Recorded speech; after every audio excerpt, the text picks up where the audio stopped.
तर अक्षय शिंदेचा एन्काउंटर एकनाथ शिंदे यांनी केलाय असा गंभीर आरोप खासदार संजय राऊत यांनी केलेला आहे। एका एन्काउंटरवरून राऊतांनी सरकारवर ताशेरे ओढलेत, तर एकनाथ शिंदेचा एन्काउंटर करण्यासाठी राऊतांना 7 जन्म घ्यावे लागतील असा पलटवार गोगावलेंनी केलाय।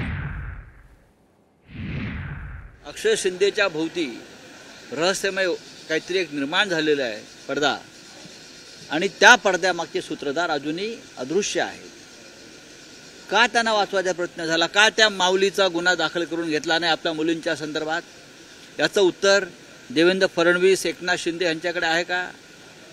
एका शिंद्यांनी दुसरा शिंद्यांचा एन्काउंटर केला, एका शिंद्याचा एन्काउंटर झाला, दुसऱ्या शिंद्यांचा एन्काउंटर जनता करेल। संजय राऊतला अजून कळलं नाही की मुख्यमंत्री शिंदेंवरतीच तो बोलतो, आम्हाला माहिती आहे, पण मुख्यमंत्री शिंदेंचा एन्काउंटर करायला संजय राऊतला 7 जन्म घ्यावे लागतील। एक तर तुझं कृत्य काय आणि तू करतोयस काय, त्याच्यामुळे संजय राऊतचं डोकं फिरलं आहे, त्याला ठाण्याच्या वेड्याच्या हॉस्पिटलमध्ये ॲडमिट करावं लागेल असं मला वाटतंय।